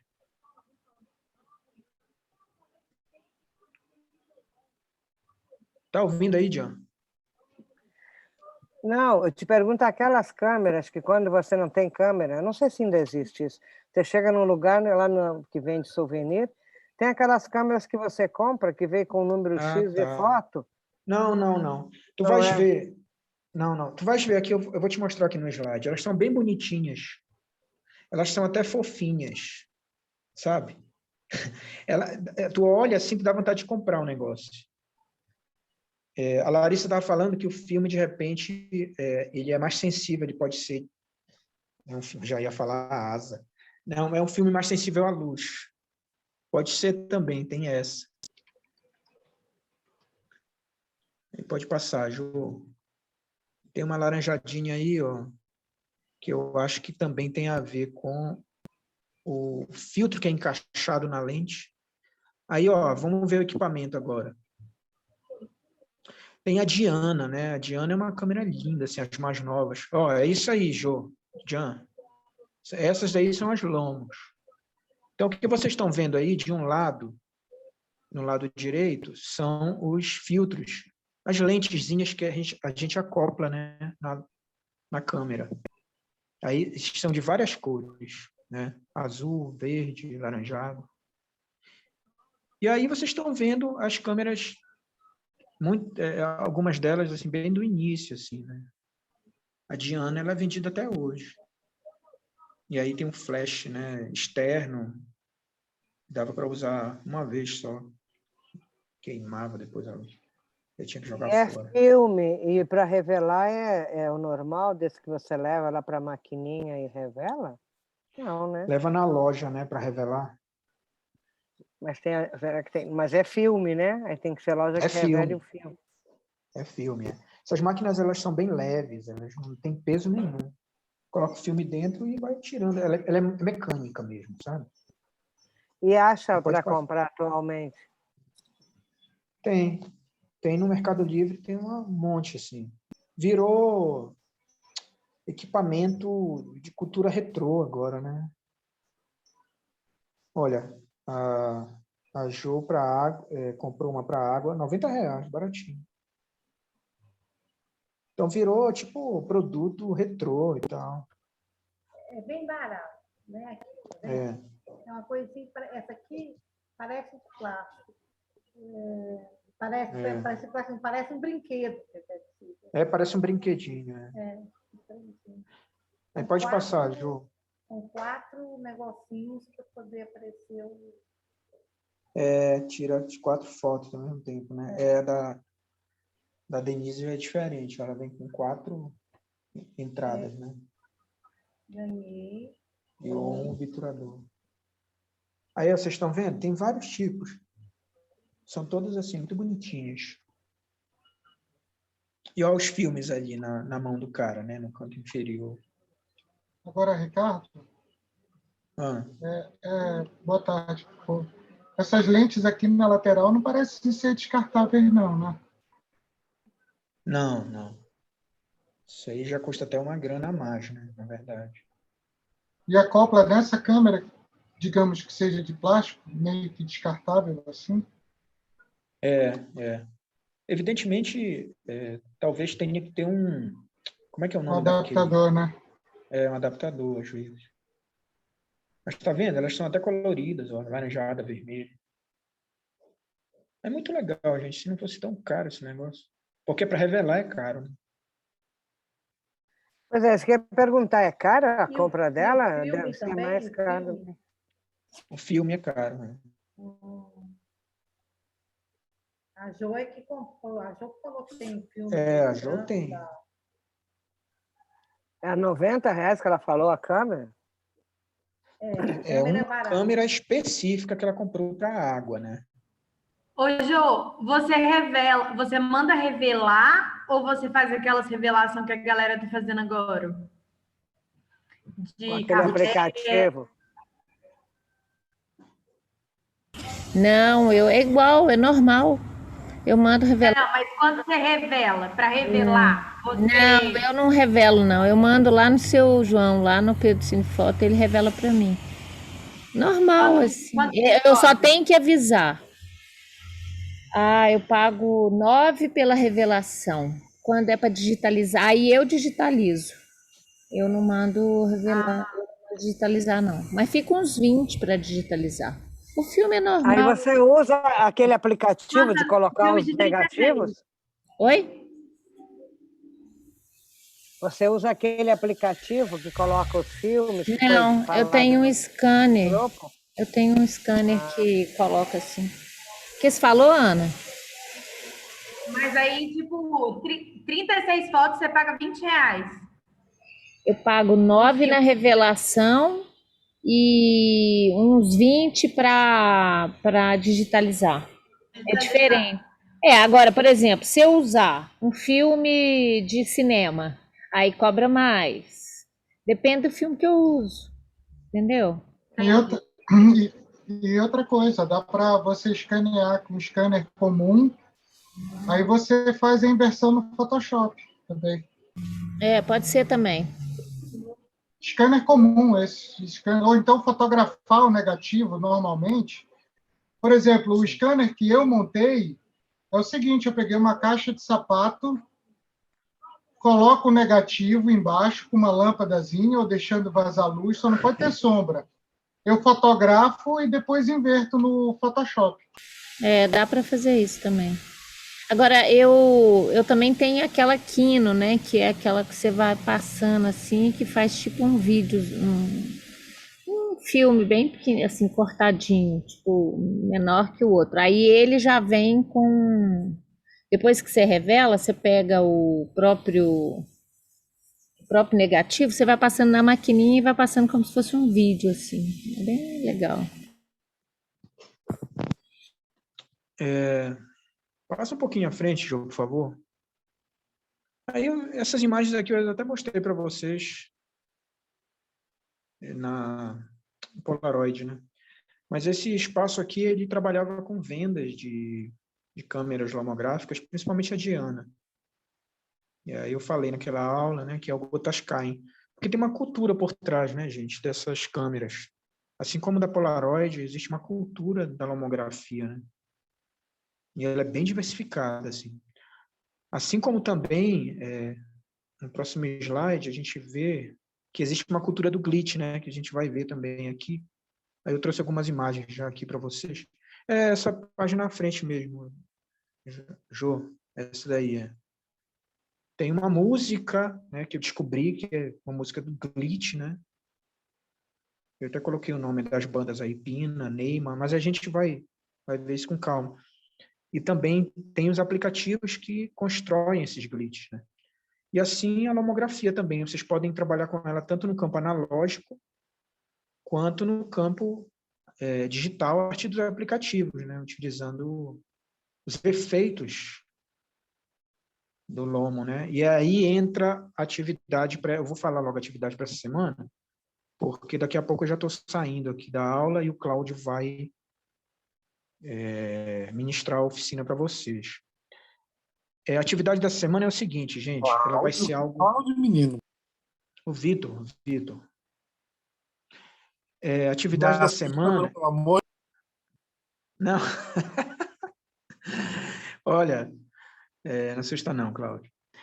A atividade da semana ela vai ser mais assim de inserção de vocês e de uma fotografia talvez mais fluida, né? Daquela que a gente se coloca no fluxo, né? Da vida, da nossa rotina, do que propriamente recurso técnico, tá? Então, anotem aí, vocês vão fazer 5 imagens, tá? Imagens despretensiosas, sem haver necessidade de pensamento, tá? A razão não vai entrar aí. Vocês vão dar de cara com a cena, com o objeto, a pessoa, seja lá o que for, e aí vocês vão fazer o registro. 5 registros, tá? Pode ser um registro por dia, tá? Um registro por dia. Procurem não fazer os registros no mesmo dia, tá? Aí depois vocês vão pegar o aplicativo da Lomo e passar um filtro lomográfico nessas imagens que vocês fizeram. A gente vai fazer uma fotografia Lomo fake, tá? Quem tiver câmera lomográfica analógica aí e quiser fazer, porra, beleza. Mas a gente vai dar uma improvisada aqui pensando fotografias ligadas à nossa rotina cotidiana, né? Não é para fazer a foto feito um robô automático, fazer todas as 5 fotos de uma vez, porque eu tenho que entregar a obrigação, não é isso. Vocês vão fazer as 5 fotos, uma por dia, 2 dias, de repente, 2 fotos em um dia, não sei. Mas façam despretensiosamente, sem pressa. Aquela cena, aquele objeto que vocês viram, vocês vão lá, façam um clique. E aí depois, no final do 5º dia, quando tiver já as 5 fotos, ou até domingo, né? Aí vocês vão passar o aplicativo, passar o filtro do aplicativo Lomo. O nome do aplicativo é Lomo, nelas, tá? Fala o filtro seria no sentido de filtro de cores, é isso? É o filtro da lomográfica. O filtro não é a estética. Que modifica a foto, não transforma a foto. A foto é aquela e só vai introduzir um filtro de cores. É uma película, né? De cor, de efeitos. Tipo como se fosse um filtro de câmera que tu coloca, seria mais o filtro do aplicativo, né? Ele Mas deixa esse assim, lomo meio verde ou meio rosa, ele deixa uma tonalidade, assim como se você fizesse uma aguada, né? Passasse uma aguada sobre a fotografia, de uma tonalidade mais clara. O lomo bem interessante. não foi já da semana passada, você passou o nomo e alguém descobriu o lomo e tal. Não tem nada a ver ou é isso mesmo? Não, semana retrasada foi Polaroid, né? E aí vocês fizeram a Polaroid no aplicativo Lomo. É outra coisa. Mas é o mesmo aplicativo? É o mesmo? Não sei se tem o efeito da Lomo no aplicativo, acho que tem. Só tem que tirar aquela moldura da Polaroid, né? Ok. O Nomo, Léo, foi eu que entrei errado. Eu entendi Nomo no lugar de Lomo. Entendeu? Mas é o que eu estou e aí perguntando. acabou que existia, né? Existia um aplicativo chamado Nomo. Eu pensei que tinha sido o contrário, que ele tinha passado o lomo e você tinha descoberto nomo e você tinha descoberto lomo. Vice-versa, tá bom. Vocês entenderam? 5 fotinhas despretensiosas, sem muito pensamento, sem muito raciocínio. E aí, por cima delas, esse filtro, né? Essa película, essa aguada, como falou a Denise, que vai lembrar a estética lomográfica, né? Oi. Alguém descobriu assim um aplicativo para iPhone? Eu estou meio fora aí, eu faltei. Alguém descobriu, gente? Eu descobri, depois eu vou passar lá no grupo, porque não existe o Lomo para o iPhone, né? Foi essa questão que teve no outro exercício. Mas tem um muito parecido, que aí eu vou passar lá no... Tá, muito obrigada. Ricardo, é esse aqui, né? Lomo, esse aplicativo que eu baixei no... Deixa eu ver. Isso aí parece uma foto de negativo, né? Parece que ela negativiza. Ele se chama Lomograph Pro. É o aplicativo. Isso aqui está vendo aí. Com certeza tu tens outros filtros aí, né? Tem que escolher um filtro mais. Era esse que você estava falando? Eu acho que não, seria um outro. Mas esse aí, com certeza, serve. Tem que ver os filtros dele. Né? Deve ter outros filtros aí, com certeza. Tem. Tá. Aí passa pra gente lá, John, depois o link, sei lá, o nome dele, né? Aí, por fim, gente, ele queria chama mostrar... isso mesmo, lomografia. Então é o mesmo que eu... Lomografia, assim, ó, com G, lomografia com... Tá, beleza. É o mesmo que eu passei para você. PRAPHY no final, lomografia. Tem no Google Play, né? Aí, por fim, eu queria mostrar um pouquinho do site. Tem um archive da Lomo, que é o Lomo World Archive. que é no próximo slide. Aí, vocês podem até se inscrever nesse site, que aí vocês você vão não vai receber... abrir o site, não. Você quer que ponha lá no coisa, né? Tá. Não, era a continuação mesmo daquele slide. Acho que tem mais umas 2 só. Se vocês se inscreverem nesse site, vocês podem até receber por e-mail, assim, sabe? Eles enchem a caixa de e-mail assim, da gente. Mas tem muito evento interessante. Tudo que é de lomografia, eles vão colocando aí, sabe? Eu acho interessante. Ele é um bom site. Também achei bem bacana. Então, um dos grandes projetos da Sociedade Lomográfica, ele foi criado em 1995, em colaboração com várias embaixadas espalhadas por mais de 50 países, né? Não, 50 cidades em todo o mundo. É a constituição do Lomo World Archive, um registro visual à escala mundial, graças às fotografias de lomógrafos de todo o mundo. Olha só. Então, várias pessoas que trabalham com lomografia no mundo inteiro enviam arquivos para esse site. Tem uma foto aí do rapaz no chão, assim, com milhares de fotos. É tipo uma paixão, né? Acaba virando um hobby, sei lá. Eu fico me perguntando qual é o interesse subjacente a tudo isso dos poderes institucionalizados. É só o que eu penso, esse negócio. Vamos lá, minha gente, todo mundo mandando foto daqui e dali. Para onde isso vai? Não tem esse lance, não? Eu acho que, no caso do site... Não, sabe o que eu acho, Léo? Eu acho que é um tipo de fotografia que é uma surpresa. Você não tem nenhum controle. Eu acho que é para se opor, talvez, eu penso, a todo esse padrão, assim, você vai mexer com a composição, cobertura, com não sei o quê, aí alguém fala assim, se lance, vou te dar várias maneiras. Então, uma máquina tem essa lente que é a olho de peixe, a outra são os quadradinhos, a outra, olha, o seu João estava me contando que tem uma máquina, ela é como se fosse um tubo, e aqui tem a lente. E a mulher fotografou 360 graus. Assim. Então, teve uma foto que ela fez, ele estava me explicando, talvez ele consiga me dar o arquivo, vamos ver.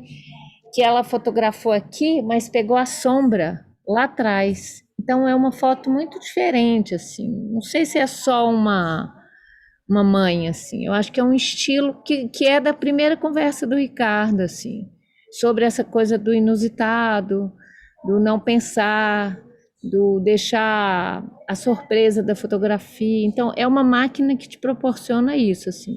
Eu entendi isso nos meus estudos, assim. Ricardo, eu ainda também não entendi, assim, tá, o tema do exercício é a lomo.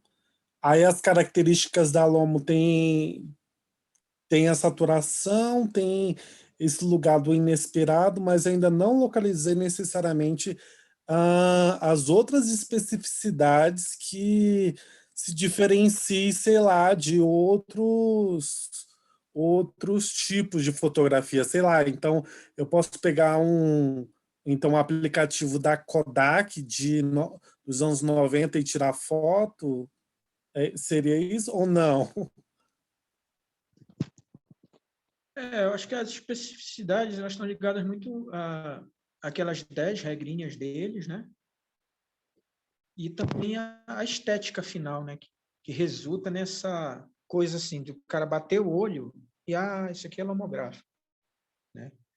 A gente vai mais fazer uma brincadeira do que efetivamente mergulhar, né, no universo da lomografia, porque para isso a gente teria que ter a câmera analógica mesmo e sair na rua, né, gente? Ter contato com a vida vivida, né? Fazer uma saída fotográfica de um dia, de uma manhã, né, uma tarde. E aí ir atrás, ter essas regras conosco, né? E ir atrás dessas imagens. se tivessem pelo menos, sei lá, 4, 5 câmeras lomográficas na instituição, digamos assim.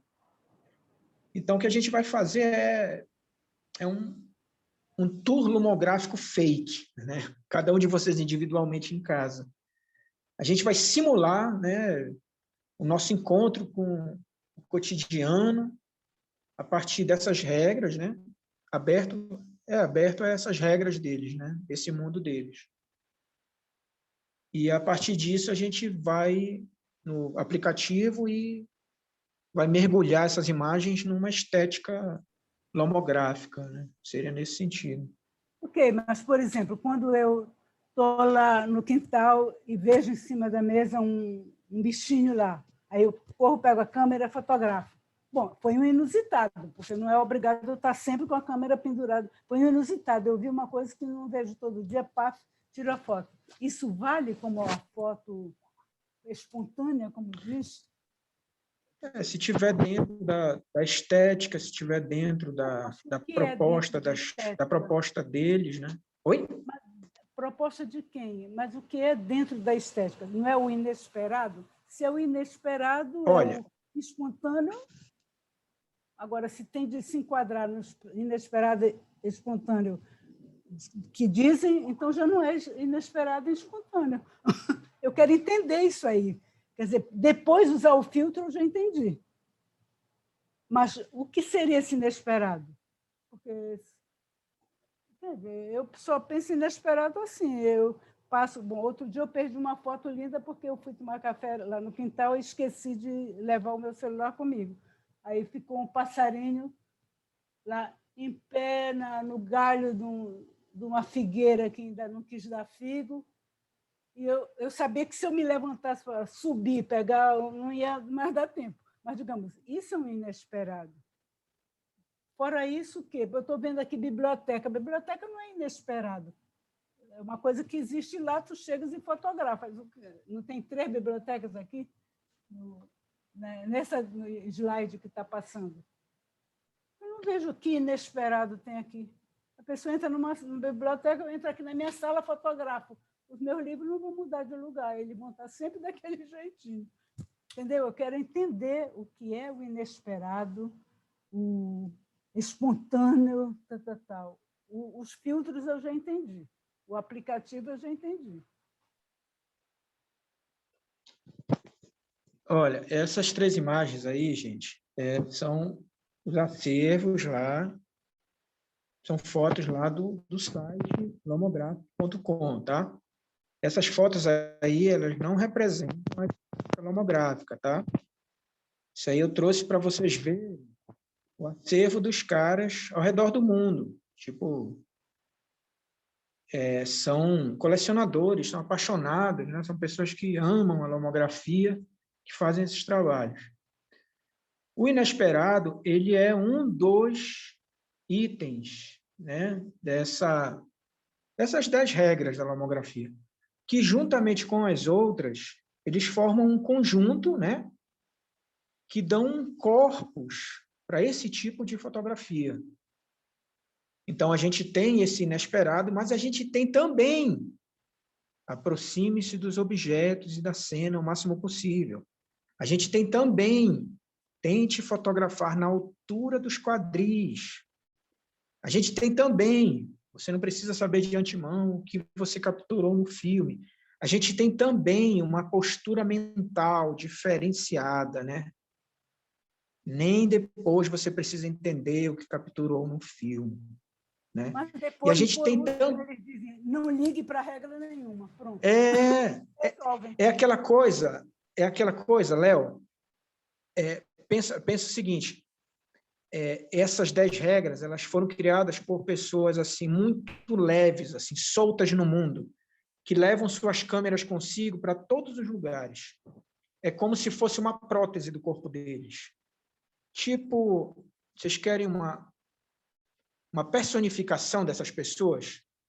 Não é Yuppie. Como é que é, gente? Me ajudem aí. Aquele pessoal que anda com as bicicletazinhas retrôs, anda com aquelas roupinhas. Vocês sabem do que eu estou falando. Conhece um monte de gente que anda sempre com... Aquele povo que mora no East Village, que curte muito cultura retrô, cultura borro. que em BH o pessoal chama de tilelê. Nossa, eu ia falar isso agora, tilelê. É hipster, não? Isso, muito obrigado, Ana. Júlia Arantes também. Hipster. Os hipsters, eles são a cara da cultura lomográfica. Então, o que a gente está falando aqui, Léo, é que existe uma cultura mental, uma cultura emocional, uma cultura de consumo ligada a esse tipo de registro fotográfico. Existe uma pegada por trás da fotografia que não é somente uma coisa do inesperado, tipo Cartier-Bresson. Não é mais isso. É uma outra vibe, como dizem, né, os próprios hipsters. Então, existe uma pegada aí diferenciada. Tilelê não é o mesmo, gente. Não é o mesmo que hipster, tilelê? É assim, pô. Tilelê é mais... Eu acho que não é a mesma hippie, coisa né? que hipster, não. É mais hippie, né? Mais hippie, paz e amor. Não, né? Tilelê é mais paz e amor. O tilelê está próximo do hippie. Está mais próximo dos hippies. É mais pro hippie, né? Hip chique, tipo hippie. É o que gosta de batuque. Eu trabalho para agroecologia. A agroecologia é total tilelê. Não sei se você capta. Sim, verdade. Peguei agora. É verdade. É outra coisa. E a galera em BH Mas eu acho que tem diferença estética, porque o rolê de gentrificação, de valorizar certas coisas, é o mesmo corre, eu acho. Será? Os hipsters, eles valorizam mais a gentrificação, né? Eles são... Tilelê é tipo... Porra, em BH o pessoal usava esse termo para ofender os outros. Assim, a galera do underground, assim, aquele cara tilelê. Tipo... Eu não sei se tem a ver com cirandeiro. Não sei. Eu acho que os hipsters, eu não estou nem conseguindo pronunciar, são mais boçais do que o tilelê, viu? Isso. Tilelê é mais de boa. É uma coisa mais cult, não é, não? O hipster. É um cult tipo forçado, meio poser. Eles são mais posers. A imagem do hipster na moda dos homens é aquele cara do bigode, da barba, da roupa xadrez e tal, lenhador, mas meio que boçal, uma postura meio cult, meio que tem essa pegada assim. O tilelê eu acho que é um outro lugar. Gente, tilelê é o povo lá do tambor. Não tem muito a ver, não. Pode ser um jeito preconceituoso de chamar uma tribo gozando a cara da outra, mas eu como tilelê,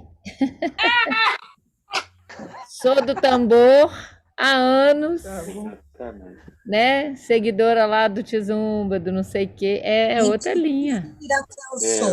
Completamente. Acho que o hipster está num lado um pouco mais conservador aí, né? Acho que uma questão de buscar um passado aí meio sinistro, né? Acho que é mais nesse rolê assim mesmo.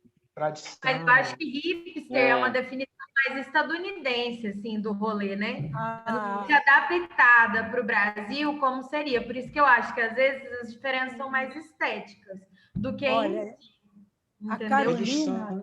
Eu enxergo assim, porque eu já vi muito tilelê bem hipster, viu?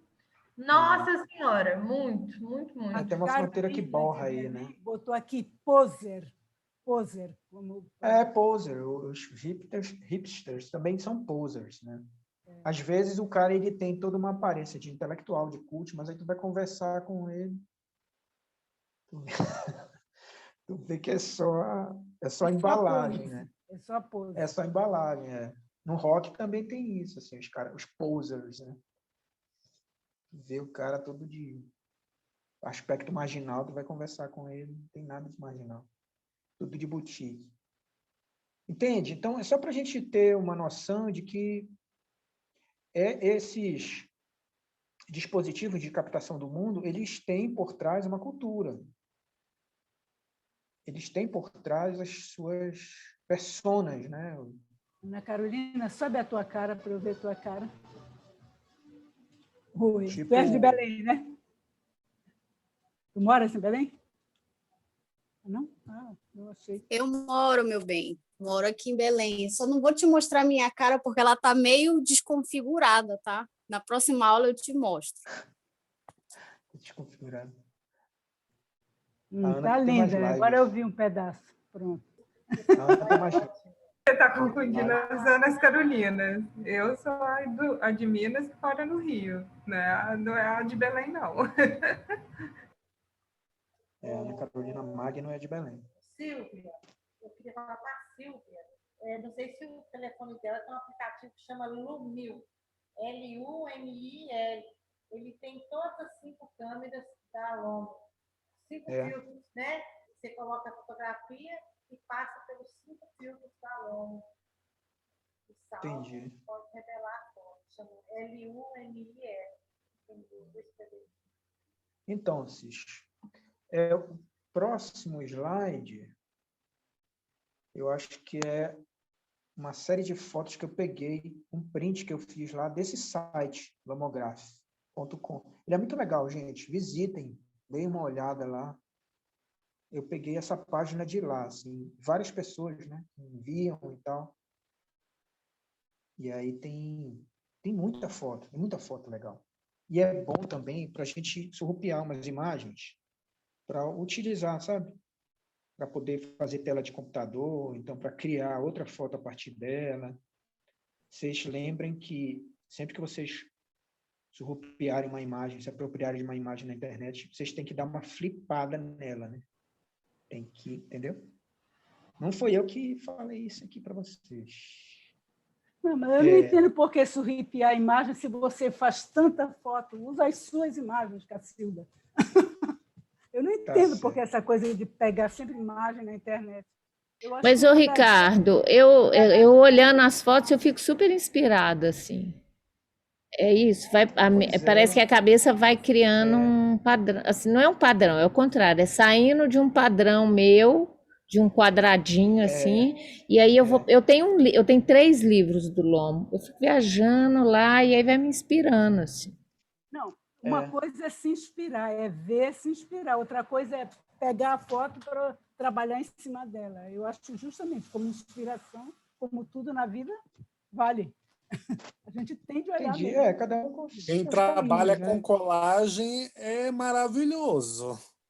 Pois mas eu procuro fazer colagem em geral com material meu, realmente, o que eu pego em revista e tal, mas eu acho assim, pegar uma coisa e papel liso, enfim, qualquer coisa. Mas criatividade é isso, outra coisa, é se explorar aí nas várias possibilidades, né? Uhum. Enfim. Essa coisa colagem assim, recorto, monto, aí tira a fotografia, aí faz outra coisa. Eu acho interessante. Mas tem gente que tem jeito de fazer hoje tudo no digital. Eu não sei essa coisa digital, né? O negócio você faz artesanal mesmo, né? Mas eu gosto mais, eu já acostumei. O Ricardo postou essa semana uns trabalhos que ele fez nos anos 80, 90, de desenho, mas eu achei fantástico, até tirei print.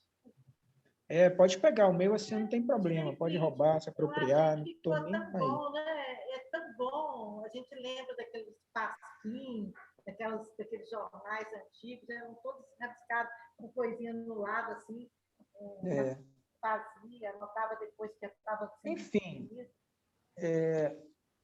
Enfim, esse site aí, ele está turbinado e está recheado de imagens, assim, eu sempre me aproprio de imagens dele para fazer outras coisas, assim. Mas aí, volta a dizer para vocês, só um minutinho. Eu quero só depois o número do site. Tá, já vou te passar. Só lembrando vocês mais uma vez, né? Se for colocar na rede social, tem que dar uma flipada nela, né? Não pode. Mas ele é recheado, assim, tem imagem para todos os gostos, porque são estéticas e formas, né, de fazer esses registros do mundo inteiro, né, gente? Inclusive, se vocês se cadastrarem, eu não sei como é que funciona o processo, vocês podem mandar imagens para lá. Aí, nessa próxima página, tem as referências dos sites. E aí, Léo, tem o endereço do Lomograph aí, ó. É esse bem do meio, tá? lomograph.com. Aí tem o Flick, foi também onde eu puxei algumas imagens lomográficas. Tem o TecTudo, tem um texto sobre o que é lomografia, né? Ricardo, tem uma página no Instagram muito maravilhosa, chama Lomograph. Pronto, olha aí. Muito maravilhosa, que ela é ótima para referência, são coisas assim... É boa mesmo. Muito bonitas, muito bonitas. Bacana, não sabia, essa eu não conhecia. Vou colocar aqui. Também não tive curiosidade de procurar, não sabe? Manda aí, Ana. Manda aí lá no grupo. No grupo. Eu vou pegar esse aqui, vou fazer também aqui. Porra, esse aqui não dá. Ah, dá sim. Vou colocar lá no Instagram para vocês esses links aqui, tá? Deixa eu ver aqui. Vou colocar o aplicativo chamado Lumio. Pronto, coloquei a porra ela caralhada todinha lá dos links lá no grupo de WhatsApp, tá? Inclusive, tem textos sobre lomografia na Óbvios. Tem alguma coisa também na TecTudo. Lomograph Magazine. Aí é isso, gente. Agora eu vou indo, tá? Me despeço aqui de vocês e qualquer pergunta vocês mandem lá para o grupo que eu respondo mais tarde. E aí vocês fiquem aí com o Vitor. Vitor, a palavra está contigo aí, tá? Fui. Até semana que vem, gente. Falou aí. Tchau, valeu. Tá liberado aí, viu, Vitor? Você pode mexer.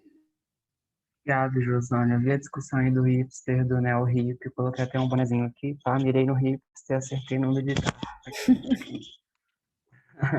Pessoal, vou compartilhar aqui o que eu preparei para hoje.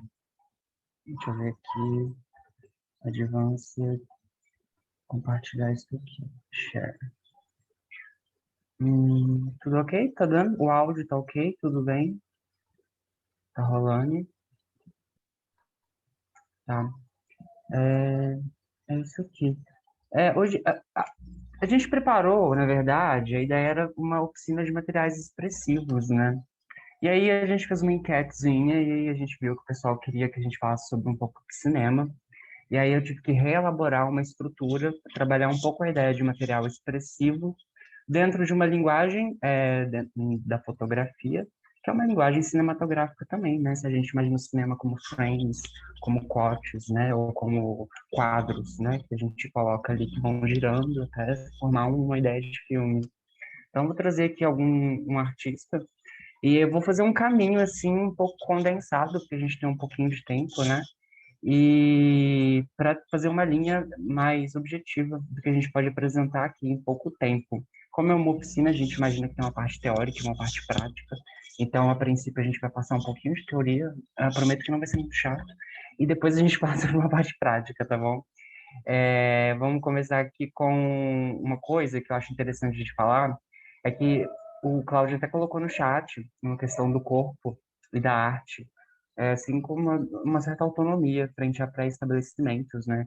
Então, aqui a gente vai ver no que eu vou propor uma relação muito direta entre o corpo e a arte, e o corpo relacionado à sua expressão dentro da imagem, né? E se a gente for parar para pensar, a gente pode fazer um recorte muito grande histórico sobre isso, né? Tem livros até de dança contemporânea, tem até um livro aqui, peraí, como que eu faço para tirar essa barra de cima daqui, gente? Isso, só arrastar, Vitor, óbvio. Não subir ela para cima, sobe? Não dá? Tem até esse livro aqui, que eu já li, a história da... É só você que vê ela, viu, Vitor? Ninguém vê, não. Vocês estão vendo aqui esse livro, História da Dança no Ocidente? Tá. Eu não consegui achar ele em PDF para mandar, mas aqui ele fala muito sobre essa ideia de como que a expressividade do corpo dentro da arte já começa lá quando você pensa em grafismo indígena, quando você pensa em arte plumária, quando você pega o corpo mesmo e começa a colocar ele como mídia, né? Vamos pensar em mídia como qualquer instrumento em que você tenta entregar uma informação.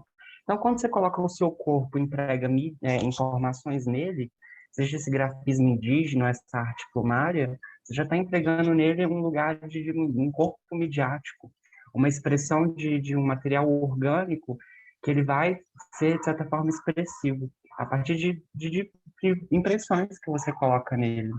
E a gente tem que fazer um salto histórico nisso aí, para a gente chegar na contemporaneidade, porque é muito tempo aí de fomentação sobre o corpo e sobre a arte. A gente poderia passar lá sobre a Grécia e sobre como o corpo era expressado no mármore. A gente poderia também passar pelo esfumato, no chiaroscuro do próprio Leonardo da Vinci, sobre os estudos da anatomia humana, né, e todos esses aspectos. Mas vamos direto para a década de 60, que é quando, de fato, as linguagens artísticas começam a se abrir para entender qual é realmente esse lugar do corpo, do corpo do ser humano dentro dessa projeção artística, né, dentro dessa ideia. Então, eu vou apresentar para vocês, a priori, um teatrólogo, né? Porque pensar isso no cinema no século XX, a gente já entra em umas esferas muito sociais, sabe? Por exemplo, o Technicolor, o cinema como advento ali, a representação do corpo ali dentro do cinema é muito problematizado hoje no contemporâneo, muito parecido com o que a Ana Lima trouxe no trabalho dela, discussões contemporâneas sobre representatividade. Vamos pensar aí que o último Oscar, foi muito expressivo pelo fato de terem muitas mulheres indicadas, pelo fato de terem muitas pessoas com diversos fenótipos e genótipos ali representados. Então, essa discussão no cinema, ela ainda está sendo pautada sobre isso. No teatro, a gente já tem uma discussão um pouco mais objetiva, a partir de textos que a gente pode ter. Um deles é esse aqui, a Poética Visual de Philip Gentry, que eu vou utilizar hoje um pouquinho, e aí eu vou mandar depois aqui no chat para vocês e também lá no grupo, que ele está liberado aqui para PDF, para baixar, para quem quiser ler, dar uma lida. E eu vou pegar o teatro porque está muito pautado essa discussão, porque se trabalha muito aquela ideia do boneco ventrílogo, sabe, como marionete. A gente já se discute no teatro essa relação do ator como uma marionete, assim, como um ator propenso a um corpo dentro do teatro, que ele está sucinto à ideia do encenador, do diretor, e apenas aquilo, e sem uma certa autonomia para colocar sua voz ali como artista, né? Então, a partir dos anos 60, se começa a pensar essa autonomia, né? Se abre para a voz da performance, né? A emancipação mesmo artística do corpo para se propor um material expressivo. E vamos pensar aqui, gente, o material expressivo como a própria fotografia, né? Como se a gente pega uma obra, por exemplo, e fotografa ela, essa fotografia já é um material expressivo dessa obra, né? Então, a gente traz esse teatrólogo e, apesar disso, o trabalho dele ele é muito cross-mídia. Cross-mídia eu digo no sentido de... Aqui tem algumas fotos, já, ó. Esse é um trabalho de teatro do Philippe Gentry. Ele é francês, né? Esse aqui é uma peça de teatro.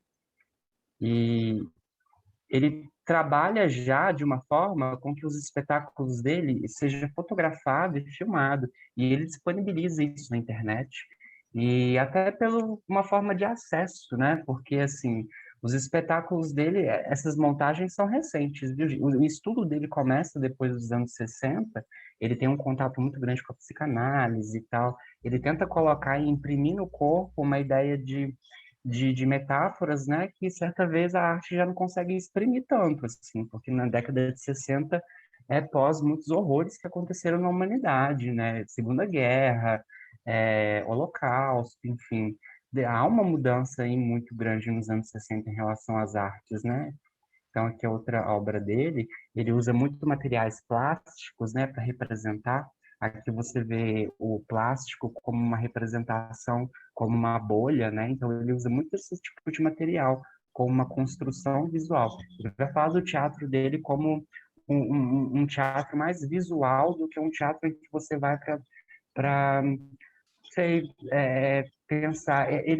Pelas palavras dele, o teatro ele representa uma superficialidade em que você pode brincar bastante sobre em cima dele, mas não superficial naquele sentido, não tem profundidade naquilo, mas é superficial à medida que ele pode ser moldado e exprimido de diversas formas, e ele vai brincar bastante com isso nos seus espetáculos. Olha, com materiais diversos, com luz, com corpo. E ele vai falar muito sobre esse ser híbrido, desse ator, que ele, ao mesmo tempo, ele é um corpo que está ali em cena, mas que ele também representa a própria arte em si. Então, ele é um hibridismo mesmo, um ser orgânico que, ao mesmo tempo, é um ser artístico, como que se não fosse, de certa forma, desassociado. Outra imagem do espetáculo dele, essa é a última que eu peguei aqui do espetáculo dele. Perdão, gente, a qualidade das imagens está bem caçambinha de lixo, mas que eu fiz esse PDF aqui. Tem alguns trechos de alguns espetáculos que eu separei aqui para reproduzir, mas vamos ver que se dá boas. Então, vocês percebem, assim, que o espetáculo, ele é feito para ser filmado, né? Então, assim, tem um material expressivo muito grande e uma composição. O que eu quero chamar a atenção aqui nessa oficina é para composições, viu, pessoal? Como utilizar o corpo em composições fotográficas e visuais. Olha só como ele usa o corpo para essas composições. Tem mais alguns trechos que eu acho mais contundente. Pessoal, desculpa eu dar só uma pincelada, assim, espetáculo e tal, não passar de... Mas vocês entendem que a questão do tempo limita a gente a apresentar uma obra completa, né? Você percebe um trabalho de sombra, né? Muito interessante, um trabalho de dança, né?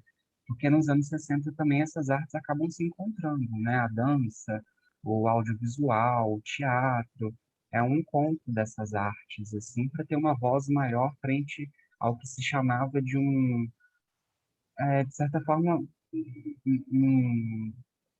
uma resposta para a arte que já estava em vigência, né? Uma arte moderna ali que já estava muito preponderante. Não quer dizer que as obras do Philip Gentry, hoje em dia, já são obras, de certa forma, muito elitistas, né? São espetáculos, essas filmagens são novas, igual eu disse.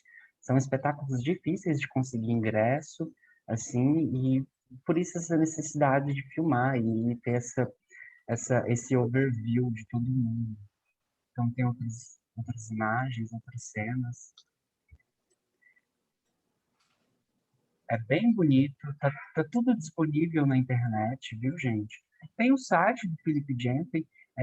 Infelizmente, você tem que pagar uma taxa para acessar o site, mas você tem acesso a todo esse material. Mas, de certa forma, esse material todo eu consegui encontrar muito fácil na internet, assim, naquele modinho da pirataria, né? Assim. Mas, prosseguindo, eu queria muito trazer um pouco desse fotógrafo, que é o David LaChapelle. Esse aqui é o site oficial dele. Ele trabalha com umas imagens incríveis e composições usando o corpo de uma forma que ele usa uma saturação da imagem muito forte, né? Vocês podem perceber. Eu separei aqui algumas fotos dele também. Olha, me lembrou muito o trabalho do Cláudio, as fotos do David LaChapelle, sabe? Porque ele trabalha mesmo uma composição fotográfica em que ele imagina o corpo, né? Ele imagina toda a ideia de corpo por trás, e aí ele monta esse cenário, sabe? Ele coloca o corpo como um objeto simbólico, um objeto metafórico ali, né? Aqui essa outra foto. E essas composições que ele faz são composições que ele monta, são cenários que ele monta para poder fotografar. Então, como a gente estava naquela discussão um pouco filosófica, né, sobre o acaso na arte, sobre uma fotografia que você ocasionalmente fotografa, aqui eu estou trazendo, sei lá, uma possibilidade, o contrário, né? Você montar esse cenário fotográfico e montar você com o seu próprio corpo, utilizar um outro corpo também como um simbólico ali dentro, né? Tem outras imagens aqui. Ele é um artista contemporâneo também, pessoal, o David LaChapelle, ele é estadunidense, ele trabalha com vários artistas da arte pop, flerta bastante com isso, faz várias capas de revista, eu trouxe até uma mais atual dele aqui, essa não, essa aqui já é um outro trabalho que ele fez de composição, você vê que é uma alegoria, né, quase, assim, esse trabalho, né, e monta essa expressividade, né, com essas cores, com esses elementos. Aqui essa foto muito expressivo, né? Isso, as cores, o movimento, né? Essas figuras, né? Bem simbólicas.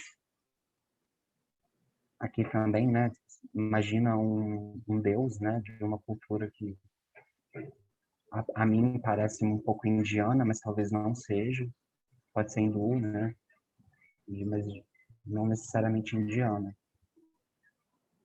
Outra fotografia dele, ele trabalha bastante com essa modificação da imagem, né, com essa brincadeira mesmo, assim, de transmutar em imagem gráfica mesmo, assim. Deixa eu ver. Essa capa da Rolling Stone, é o último trabalho que ele fez com a Lizzo, que é uma cantora que ganhou alguns Grammys no ano passado. Aí ele trabalha a ideia de corpo, né, e tal. E ele tem se tornado um artista aí no mercado fotográfico atual, que tem lidado muito bem com essa nova perspectiva da imagem do corpo, com representatividade, e ao mesmo tempo levando seu trabalho artístico sem perder a sua essência, né, como artista.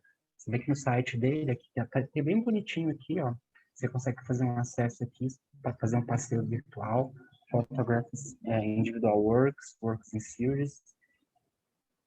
Vamos ver se a gente consegue fazer uma visitinha aqui. Aí tem as séries que ele coloca, né, nas galerias. Ele flerta bastante com vídeo, né? Se alguém quiser aqui, landscape, né, que é aquela técnica fotográfica que o Ricardo já passou aqui para vocês, eu acredito. E ele trabalha bastante com isso e flerta muito com vídeo, né? Aqui é um trabalho dele com uma socialite, que aí ele vai montando esse cenário, ele vai filmando. Muito.